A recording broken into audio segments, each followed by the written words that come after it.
Hello and a very warm welcome. You're watching In Your Interest with me, Shweta Kothari. Tonight we examine Rahul Gandhi's statement of India's democracy under threat and whether criticism of India on a foreign soil demands a merit and a question. Now, we are examining something consequential for citizens, how India's democracy is represented. It's defended and debated both at home and abroad.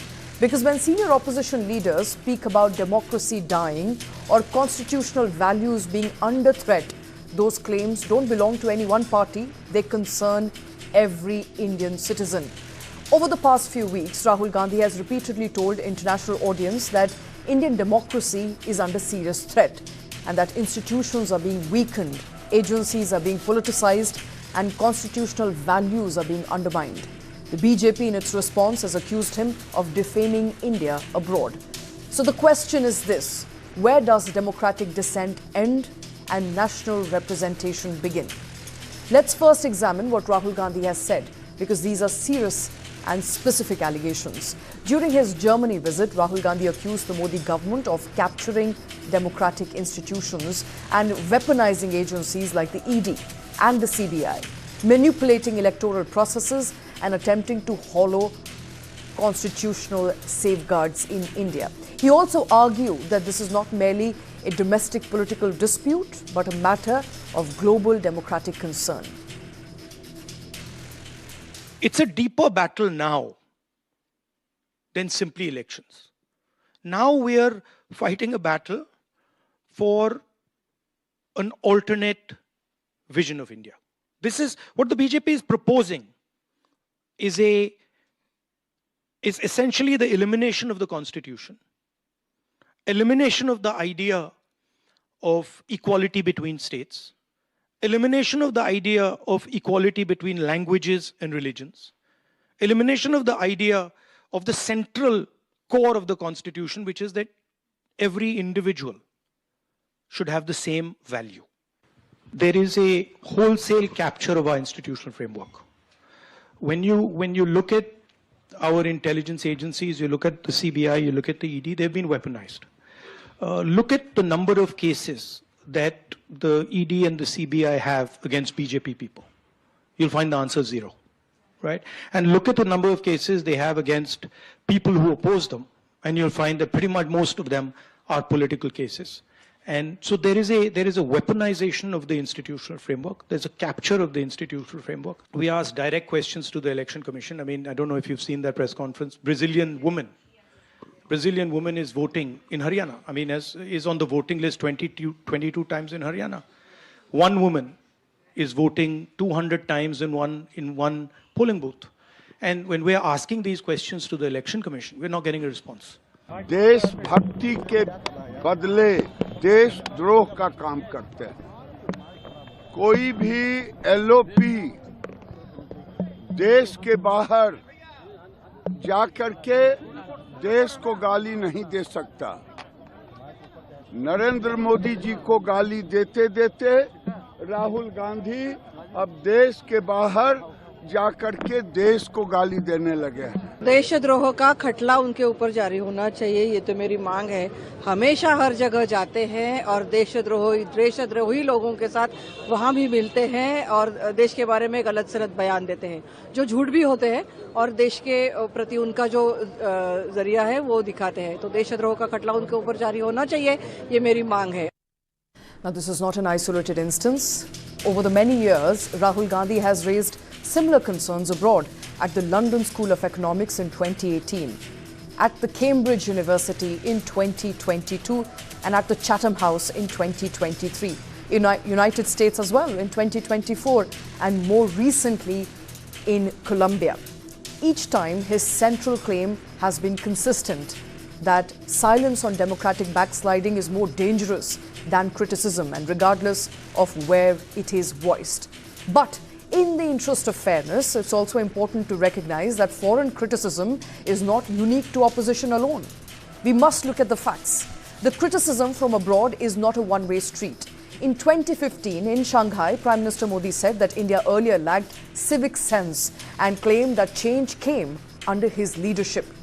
That same year in South Korea, he mocked what he called Congress's scam era and their failure to build infrastructure.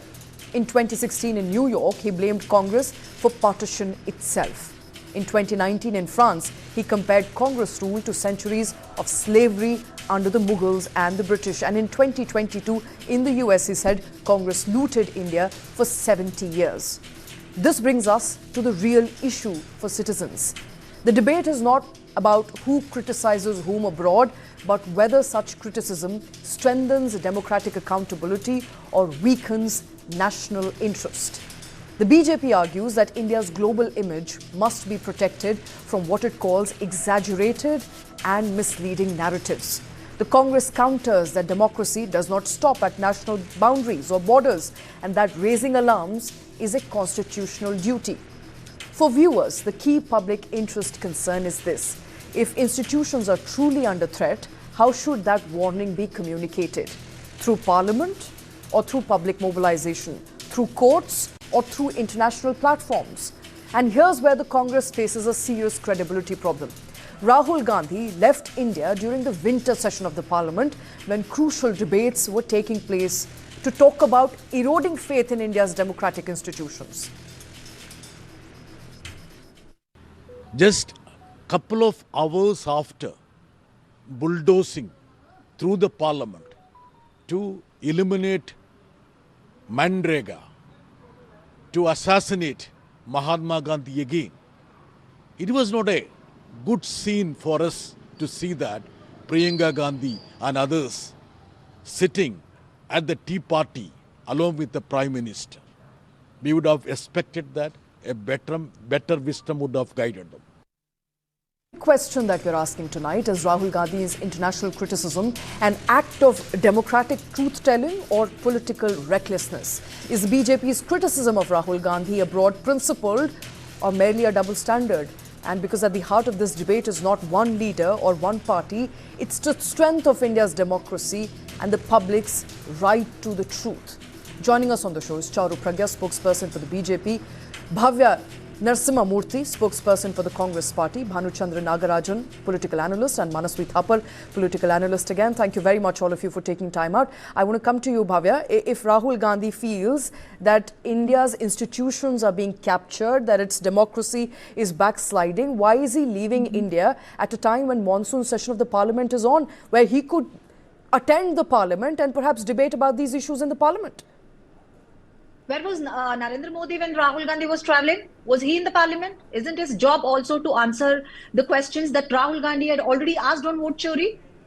He's not going out to criticize India. He attended the whole winter Parliament except 3 days when his trip to Germany was pre-arranged. So you want to use that when an opposition leader is making points about how the institutional framework has been used by the ruling party to build their political power. You're just using his absence of 2 days in Parliament.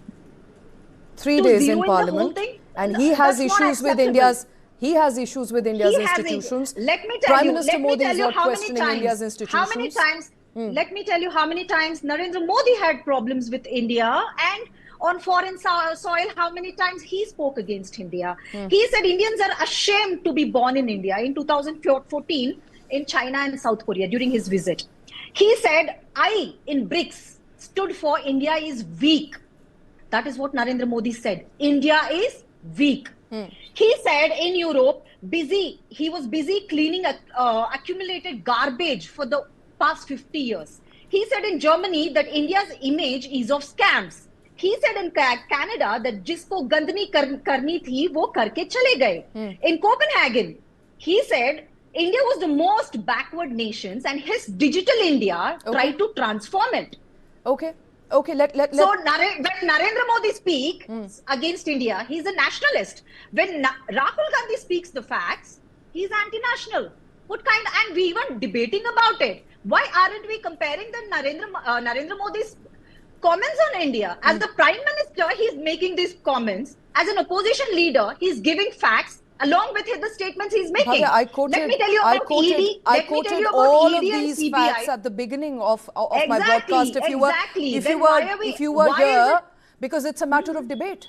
And that's why we are here. Yeah, Let me take okay. this question with Charu And when Pragya. he spoke Fine, about- understood. Let me take a question from Charu Pragya. Charu Pragya, you know, this is exactly what the Congress party is saying, that Rahul Gandhi is not doing something that hasn't been done before. Prime Minister Modi has also gone out and spoken about the state of economy, state of India during Congress's era. So why the double standards? There are no double standards, and good evening to you, Shweta, and to all our viewers this evening. Let's get one thing correct. There is a difference between criticizing a political party and criticizing constitutional institutions of your country, criticizing an aspect of your country which remains steady no matter which party comes and goes. Right? That is a difference which is so nuanced that Congress seems to have forgotten all about it. Let's look at the pattern and let's not look at any rhetoric here. Every time Parliament is in session, every time the country is debating reforms, the country is talking about laws, why is Rahul Gandhi choosing a foreign platform to speak? From where did he speak about Maharashtra elections? He chose to speak about it from the US.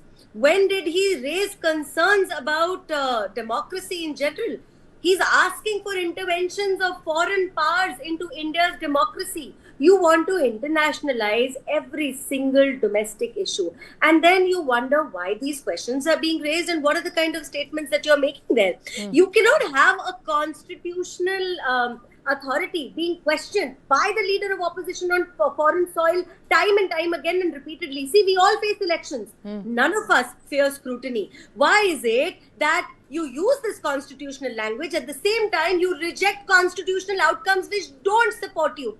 Since Prime Minister Modi has taken office in 2014, Congress has won 30 elections in this country. BJP has won 41. So are you saying that these 30 elections were constitutional, but the ones which were won by NDA were unconstitutional? Do you have the courage to say that? I challenge the opposition spokesperson to say these 30 elections were constitutional, the others weren't.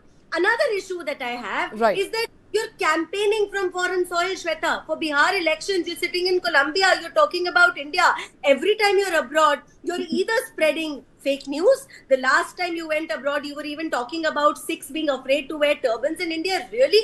When did that happen? And do you not live in this country with your eyes and ears open to understand what's going on? You're meeting people like Cornelia Wall and Ilhan Omar and people who are connected to an entire ecosystem which are spending billions to bring democracy in India down. And then after that, you still wonder why we are raising questions. Of course we are.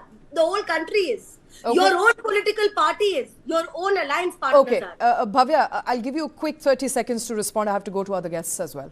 You know, the BJP spokesperson doesn't have any say when their RSS chief says India is a Hindu Rashtra and it doesn't need constitutional validation. With what moral authority are you even taking out the name of India is a Hindu Rashtra. Narendra Modi calls himself the Pradhan Prachaya. Or why is there? Did you like comment? Bhavya, I'm not sure. How they attacked the constitution? Why did Narendra Modi speak about it? 1 second. Why didn't he? I don't think. Why didn't he comment on what Mohan Bhagwat said? How can he let Mohan Bhagwat? I don't think that's valid to, 1 second. I don't think firstly it's valid to currently, 1 second, let me complete. I'm saying that's not valid to what we're discussing right now. Fair enough. She brought up constitution. My second point, she was talking about institutions. She was talking about institutions. Let me give you one very simple example.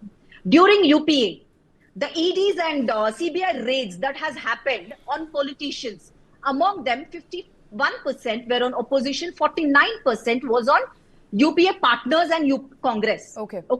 But today, among the raids that has happened against politicians, 98% is on opposition.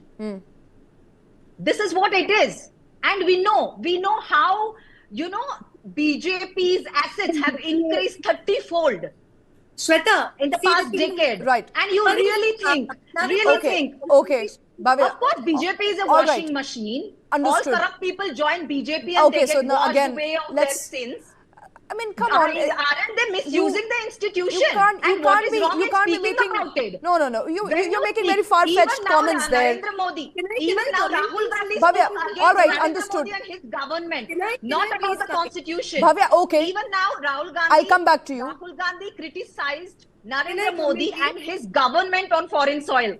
not against India and constitution. Let's No, be but he clear on talked that. about India's He institutions. He talked exactly, about because India's that has been made institutions and not the because BJP. Narendra Modi is weaponizing them. That's because Very Narendra coming, Modi please. is undermining democracy and Okay. weaponizing All these right. institutions. Okay, I'm going We need to speak to about come it. back to you. Let me quickly also get in Bhanuchandra Nagarajan, who's been waiting patiently. Bhanuchandra, does international criticism mean that you are putting India at risk of perhaps international criticism? Is it hardening political position at home as well as abroad, or does it really help India's democracy, as Congress is pointing out?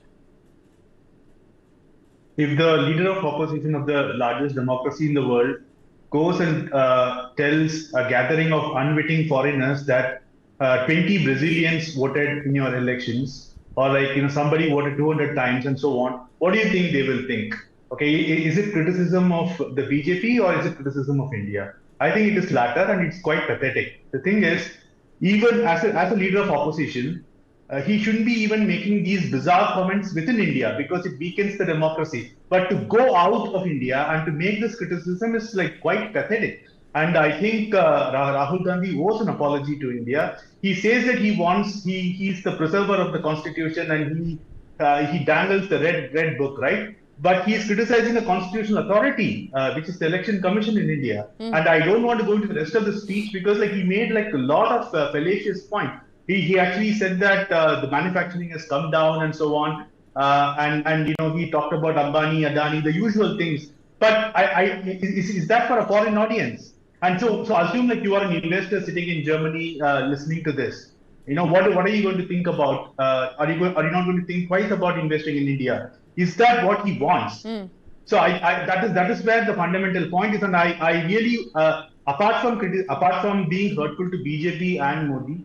And of course India, the Rahul Gandhi is hurting the Congress party itself. Do you think any self-respecting Indian should actually look at this in a positive manner? The elders in the Congress party should be really worried about it, and that is perhaps the reason why the allies have sort of disowned him. And even the Congress party is looking at Priyanka Gandhi Vadra as a possible option, because this is getting too bizarre for even for people in their own circle. Okay. So I think there's a lot to think about, and you wonder why he is doing it. Because if it is not for the improvement of the Congress party, what is he trying to become a part of a global liberal elite that controls things, as people say, or is it for pecuniary interest? We do not know the reason, and I think there's a lot of things that Rahul Gandhi has to answer to the people of India. All right, Manasvi Thapar, where should the balance lie? Sorry, I'll let you respond. Where should the balance lie between national interest and democratic dissent? And what does Rahul Gandhi mean when he goes out and talks about India's institutions, its crumbling democracy, its fallibility? Every country is fallible. Every country has its own issues. And to quote Bhanuchandra there, what is he trying to do? Is he trying to ensure that there is more confidence in India? Or is he trying to question India's prowess and its global standing among foreigners? See, one thing which we need to understand is when Prime Minister Narendra Modi, after becoming the Prime Minister, Narendra Modi criticizes the previous governments, that's called nationalistic attitude towards our country. And when the present LOP makes criticism of the present government, that's called anti-national. So the balance is not there. So the balance could have been there if we would have questioned Prime Minister Narendra Modi, questioning the previous governments, be it of Congress, be it of previous BJP, be it of any other government. But questioning that since last 60 years, nothing happened. Since last 70 years, I was cleaning India, I was cleaning scam India. So that means the previous governments did not do anything. That also included the great Atal Bihari Vajpayee also, when we made such statements in foreign soil. Okay. Now, when Rahul Gandhi makes such kind of criticism on ED, CBI, Election Commission, that should not have been the case. He should not have been making it. But who started this? I think the first person to criticize the previous governments when becoming the Prime Minister, he started the precedents. So it was started by Prime Minister Narendra Modi in Canada, in New York, everywhere, in Dubai, in South Korea, everywhere he has been criticizing in previous governments of India. So that is not India. So when did India formulate? Did it formulate after 2014, or was India there even previously? So this is the question. Okay. So yes, I would say Rahul Gandhi making criticism of the present government is wrong. But at the same time, Prime Minister has done multiple times than Rahul Gandhi. So we are questioning Rahul Gandhi. We are saying Rahul Gandhi is responsible. We have to, with the same breath, say Prime Minister Narendra Modi is also responsible when he criticizes the previous governments. So that is not how healthy democracy, healthy constitution, or healthy outlook towards India would have been presented towards foreigners. So if Rahul Gandhi's statements is weakening our position in the foreign soil, won't the Prime Minister's statement weaken our position in the foreign understanding? Okay. So when Prime Minister Narendra Modi, it also weakens the future of our India, of our Indian democracy. So what happens here is, if while the time Prime Minister is here, India is strong. If Prime Minister Narendra Modi is not there, India is weak. Okay. So that Charu, narrative is also wrong. Right. Okay, Charu, how do you respond to, you know, there needs to be a balance between defending India's image and asking uncomfortable question, and that's what the opposition is for. That's what the opposition should do, ask uncomfortable question. So, you know, does defending India's image mean you stop asking questions? How do you respond to what Manasvi said? No. Yes. So, Shweta, it's never about asking questions. Everybody is asking questions. In fact, you can ask questions even if you are a supporter of the Bharatiya Janata Party. The point is, what are the intentions behind those questions, and what are those questions leading to for our country? Now, I challenge Manasvi. Tell me at one point of time when our Prime Minister has challenged the validity of the Constitution, whether it is being upheld or not, whether our Prime Minister abroad has ever criticized any Indian institution. You cannot take a stand of convenience. Today the court is ruling in... Allow me. You have asked a question, now let me respond. You have asked a question, let me respond. That's the issue. Okay, Manasvi, I'll come to you. Allow me. She's asked a question. Okay, Manasvi, go ahead. Okay. So she's telling Prime Minister has not criticized an institution. Prime Minister has criticized the entire government of last 70 years. Not only institutions. Institutions are smaller parts of governments. So the previous 70 years. Okay, one after the other. Gentlemen, one after the other. 1 second, Manasvi. So not only institutions, he has criticized the all right, Manasvi. Okay, no. I don't think institution is not government. Government is not institution. No, one needs to differentiate between the two. The last 70 years of government. Okay, one after the other. Let Charu complete. I'll come to you. Yes. Maybe go back and do civics again in 6th grade before you make these kind of irresponsible statements. This is the attitude. When you ask questions, they either accuse people who are debating asking questions anti-national, or go back to 6th standard civic understanding. So this is the attitude, the arrogance of BJP spokesperson. Okay, so this is the arrogance. This is the arrogance. One after the other. It's please, the arrogance. Just because they are in power, they will treat them. I'm hoping that people can form an opinion. That we are above anyone. You can't ask any questions to us. You know, 1 second. I'm going to mute you, Manasvi. I'm going to mute everybody if that's what we're going to do. Why not Charu? No, I'm going to mute Charu also. I said I'm going to mute everyone. I will mute one after the other. You know, I'm hoping. I will. Both of you, one after the other. No, I'm going to mute all. Let's mute everyone. Okay. One after the other. The reason we are doing this is because we want to make people aware of what's happening in the country, and that can only happen if we talk one after the other. Charu, first to you, 30 seconds, and then I'm going to go to Manasvi. Yes. Thank you very much. I was speaking because I was the one who was asked to respond, Manasvi. That is how it works. You speak, I speak after you. I'm speaking slowly, steadily. So you understand this, right? It is done from school itself. It's being done now on debate. I did not speak over you. You spoke over me. And if correcting a wrong is called arrogance, then so be it. Now let me come back to the point. There is a lot of difference between raising questions on the way a particular party run the country, made policies, but never ever has our Honorable Prime Minister questioned the institutions of this country. And I again say this, you take a stand of such convenience. Today the Supreme Court is ruling in your favor. You love the Supreme Court and you hail the Supreme Court, but tomorrow when you don't agree with the verdict, you have a problem. These are the institutions which uphold democracy every single day. Where is democracy upheld and debated and discussed? In Parliament. You don't want to speak in parliament. Okay. You want to speak internationally and you think you'll be taken seriously. And one more thing, and I quickly need to respond to this. Bhavya was raising aspersions on people who've left her party. Tell me, what was the charges on Milind Deora or a Priyanka Deo or a Priyanka Chaturvedi or Captain Amrinder Singh or Ghulam Nabi Azad, and I can go on and list 50 people who have chosen to leave the Congress. List the others who have washed in your party. Not join the BJP. List also The political party. Okay. So please. All right, it is Charu. Let's give a minute. Not today. Understood. Let's give a minute, please, to each. Manasvi, first to you, then I'm going to come to Bhavya. Now, my sister Charu said that Prime Minister Narendra Modi has never questioned any institutions. Yes, he has not questioned institutions because he is in power. But he has questioned the constitutional validity, the scams of the last 70 years. He's been there questioning all the governments of the past and saying that this is the only government which talks about Skill India, Digital India and Scam India, the past scam, cleaning those dirt of the past prime ministers, of the past governments. So this is not, there is no balance here. When Prime Minister criticizes our own Indian governments of the past from 1947, so that is in no proprietary right. And when Rahul Gandhi does it, I don't say that is right. That is also wrong. But the point here comes to my mind would be that when Rahul Gandhi criticizes, that is anti-national. When Prime Minister criticizes, that is the biggest nationalistic news in our country. And that is not right for a constitution or a government or for people of our country. I understand. But again, going back to the moot point here, is there a difference between criticizing a political party versus criticizing an institution? And that's the question we're asking. Bhavya, last 1 minute to you. First to Ramachandra, before calling yourself an analyst, please make sure you do your homework before coming on a national television. When you spoke about this Brazilian model, do you realize 22 people had their names with her photo and on the electoral voter list? And you don't want the opposition leader to speak about it? Wait, let me respond. I did not interrupt you.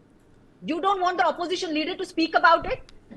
Isn't this undermining our constitutional institution? He said that he you voted. don't want He the said that he opposition leader. voted. You expect them to keep quiet instead of talking about the institution which is going here, there, and which is not actually sticking to its job and doing it right. Okay. And the way BJP is weaponizing them. The second point, when Pragya is actually speaking about constitution, I'm just asking you one question. Does Prime Minister Narendra Modi have the courage to defend the constitution when Mohan Bhagavat made such a statement against constitution and saying he doesn't need a validation of constitution? He calls himself a pracharak of RSS. I challenge Narendra Modi if he has the courage. If he is that 56-inch, whatever he calls himself, if he is that, let him comment on this. Let him show his courage. Okay, fine. Let's come down. It's easy to attack an opposition leader who is responsible enough and has the courage to challenge the system. It's a responsibility. It is very easy to be sorry, ladies and gentlemen, I know this debate can go on. It's an important, sorry, ladies and gentlemen, I know this debate can go on and on. And, unfortunately, we've completely run out of time on the show. I would, of course, come back to you on this very crucial topic. Thank you very much, Charu, Bhavya, Bhanuchandar, as well as Manasvi for taking time out for joining us on the show. But that's all the time we have in your interest. Thank you very much for watching.